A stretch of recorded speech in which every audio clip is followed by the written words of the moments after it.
Hello दोस्तों, नमस्ते। स्वागत है आप लोगों का हमारे यूट्यूब चैनल हिंदी स्टोरी में। हम आज आप लोगों को रामबीर पेनीपुरी द्वारा रचित माटी की मूर्ति का एक चैप्टर बाल गोविंद भगत उसी को आज पढ़ेंगे। तो चलिए बिना लेट के स्टार्ट करते हैं। बाल गोविंद भगत। न जाने वह कौन सी प्रेरणा थी जिसने मेरे ब्राह्मण को गर्भवश सिर उस तिल को निकट शुरू झुक दिया था। जब जब वह सामने आता मैं उनसे राम राम किए बिना नहीं रहता। माना वे मेरे बचपन के दिन थे, किंतु ब्रह्मगता उस समय 16 कला से मुझ पर चमकती थी।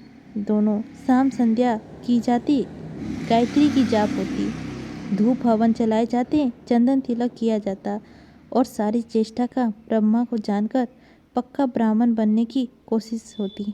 ब्रह्मा जनाति ब्राह्मण। इन ब्रह्मत्व की जोश में मैंने ऐसे कई ब्राह्मणत्व लोगों को पागलन करना छोड़ दिया था, जिन्हें गांव के नाते से बचपन से ही करता आया था।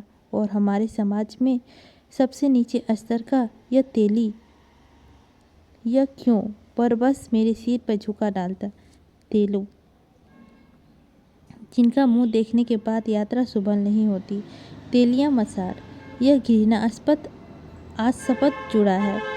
जिस जाति के साथ, हाँ, बाल गोविंद भगत तेली थे, किंतु तेलियों का काला रंग नहीं था। उनका मझौले कद के गोरे चिट्ठे आदमी 60 के ऊपर के ही होंगे। बाल पक गए थे, लंबी दाढ़ी या जटाजूट तो नहीं रहते थे, किंतु हमेशा उनका चेहरा सफ़ेद बालों से ही जगमग किए रहता। कपड़े बिल्कुल कम पहनते, कमर में एक लंगोटी मात्र और सिर पे कबीर पंथियों की सी कनपट्टी टोपी। जब चढ़ा आता एक काली कमली ऊपर से ओढ़े रहते। मस्तक पर हमेशा चमकता हुआ रामानंदी चंदन, जो नाक के एक छोर से ही औरतों के टीके की तरह शुरू होता। गले में तुलसी का जड़ों की एक बिडोल माला बांधे रहते। ऊपर की तस्वीर से यह नहीं माना जाए कि बाल गोविंद भगत साधु थे, नहीं, बिल्कुल गृहस्थ। उनकी गृहस्थी की तो मुझे याद नहीं, उनके बेटे और पतों का तो मैंने देखा था। थोड़ी खेती बाड़ी भी, एक अच्छा साफ सुथरा मकान भी था, किंतु खेती बाड़ी करते, परिवार रखते भी बाल गोविंद भगत साधु थे। साधु का सब परिभाषा में खरे उतरने वाले। कबीर को साहब मानते थे, उन्हीं के गीतों को गाते, उन्हीं के आदेशों पर चलते, कभी झूठ नहीं बोलते, खरा व्यवहार रखते, किसी से भी दो टूक बात करने की संकोच नहीं करते, ना किसी से खामखा झगड़ा मोल लेते, किसी की चीज़ नहीं छूते, ना किसी से पूछे व्यवहार में आते। इस नियम में कभी कभी इतनी बारीक तक ले जाते कि लोग में कुतूहल होता। कभी वह दूसरे के खेत में शौच के लिए नहीं जाते और ना बैठते। वह गृहस्थ थे, लेकिन उनकी सोच सब साहब की थी। जो कुछ खेत में पैदा होता, सिर पे लाद कर पहले उसे साहब के दरबार पर ले जाते, जो उनके घर की 4 कोस दूर पर था। एक कबीरपंथी मत का मतलब वह दरबार के भेंट रूप रख लिया जाकर प्रसाद के रूप में उन्हें मिलता।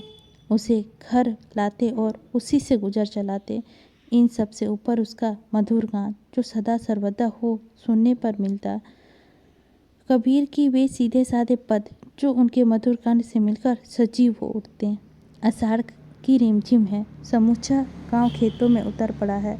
कहीं हल चल रहे हैं, कहीं रोपनी हो रही है। धान की पानी भरे खेत में बच्चे उछल रहे हैं। औरतें कलेवा लेकर मेड़ पर बैठी हैं। आसमान बादल से घिरा, धूप का नाम नहीं। ठंडी पुरवाई चल रही। ऐसे ही समय आपके कानों का एक स्वर्ग तरंग झंकार सी उठो। यह क्या है? यह कौन है? क्या यह पूछना ना पड़ेगा। बाल गोविंद भगत समूचा शरीर कीचड़ में लथीरे अपने खेत में रोपनी कर रहे थे। उनकी उंगली एक एक धान की पौधों की पंक्ति बंद खेत में बिठा रही थी। उनका कन एक एक शब्द की संगीत के जीने पर चढ़ा कर कुछ ऊपर स्वर्ग की ओर मेज रहा है, कुछ लोगों के कानों की ओर। बच्चे खेलते हुए झूम उठते हैं। भेड़ पर मेड़ पर खड़ी औरतों के होंठ काँप रहे उठते हैं। वे गुनगुनाने लगती हैं। हलवाइयों के पैर तल में उठने लगते हैं। रोपनी करने वालों की उंगली एक अजीब कर्म में चलने लगती है। बाल गोविंद भगत का यह संगीत है या जादू? भादों का यह अंधेरी रात। अभी थोड़ी ही देर पहले मूसलाधार बारिश खत्म हुई है। बादलों की गरज, बिजली की तड़प में अपने कुछ नहीं सुना हो, किंतु अब झिझली की झनकार या दादुरों की टर-टर बाल गोविंद भगत के संगीत में अपने शब्द को डुबो नहीं सकती। उनकी खंजरी ढिमिक-ढिमिक बज रही है और गा रहे हैं, गोदी में पिउआ, चमक उठे सखियाँ, चिंगऊ उठे ना। हाँ, पिया तो गोद में ही है, किंतु वह समझती है वह अकेली है। चमक उठती है, चिखार उठती है।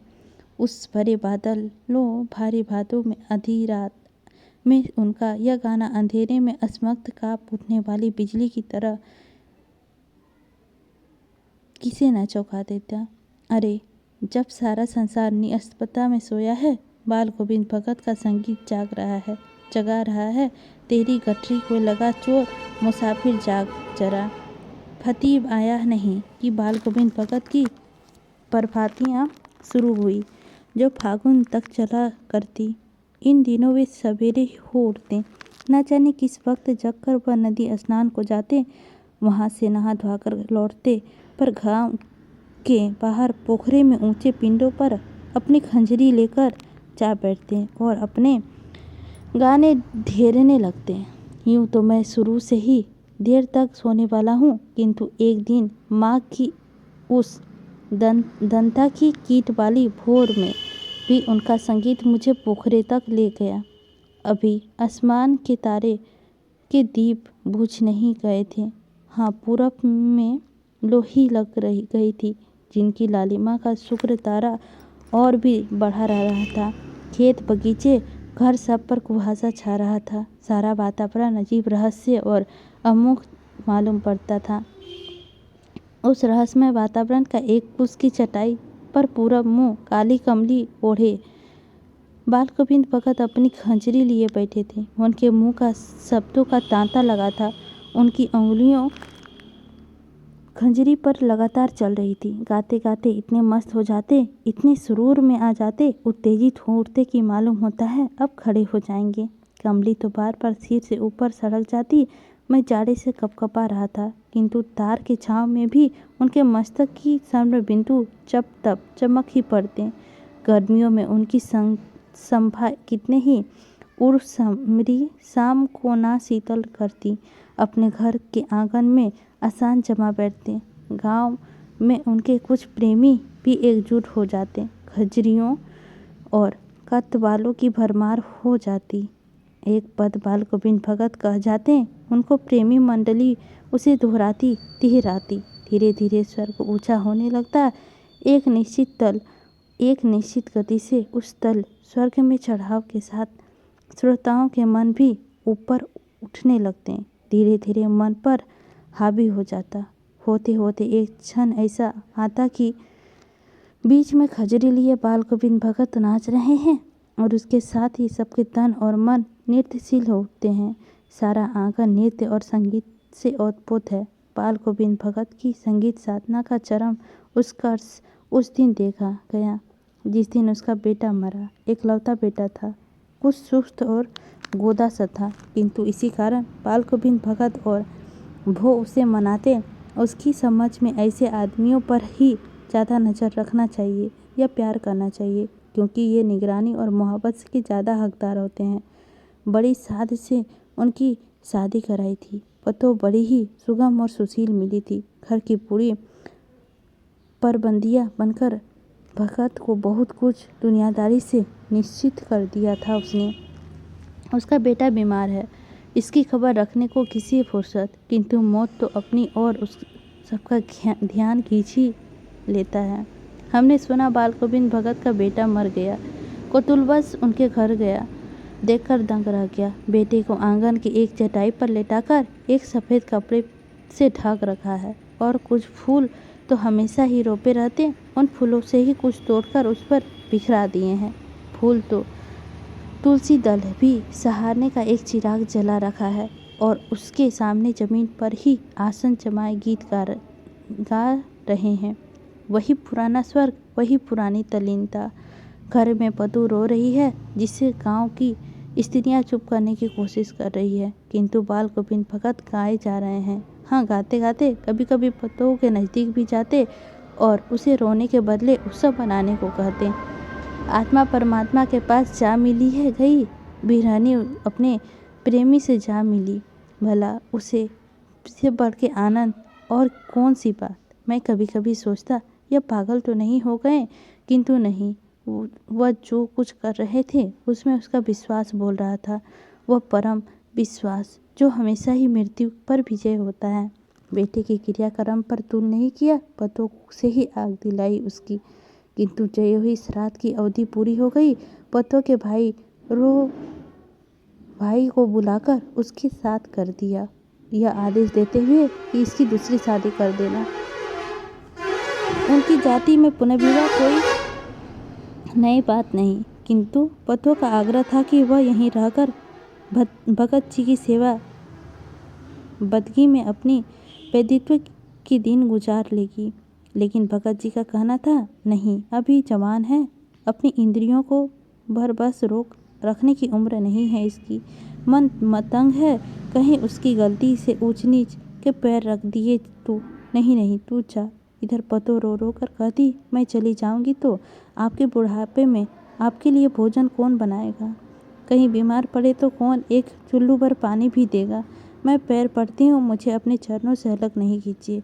लेकिन भगत जी का निर्णय अटल था, तू जा, नहीं तो मैं ही इस घर को छोड़कर चल दूंगा। यह थी उनकी आखिरी दलोच और इस दलोच के आगे बेचारी क्या कर चलती। बाल गोविंद भगत की मौत उन्हें एक अनुरूप हुई। वह हर वर्ष गंगा स्नान करने जाते। स्नान पर उनकी आस्था नहीं रहते जितना संत समागम और लोक दर्शन पर। पैदल हो जाते। करीब 30 कोस पर गंगा थी। साधु को संभल लेने का क्या हक, और गृहस्थ किसी से भिक्षा क्यों मांगे।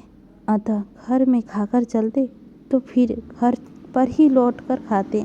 रास्ता भर खंजरी बजाते, गाते जाते। जहाँ प्यास लगती पानी पी लेते। 4-5 दिन आने जाने में लगते, किंतु वही मस्ती। अब बुढ़ापा आ गया था, किंतु प्राण पर जवानी बला। इस बार लौटे तो तबीयत कुछ सुस्त थी। खाने पीने के बाद भी तबीयत नहीं सुधरी। थोड़ा बुखार लगने लगा, किंतु नेर्म व्रत तो छोड़ने वाले नहीं थे। वही दोनों जूत गोत, गंगा स्नान, ध्यान, खेती बाड़ी देखना। दिन खींचने लगे। लोगों ने नहाने धोने से मना किया, आराम करने को कहा, किंतु हंसकर टाल देते रहे। उस दिन भी संध्या में गोत गाए, किंतु मालूम होता जैसे उसने तांगा टूट गया हो, माला का एक एक दाना बिखरा हुआ। भोर में लोगों ने गोत नहीं सुना।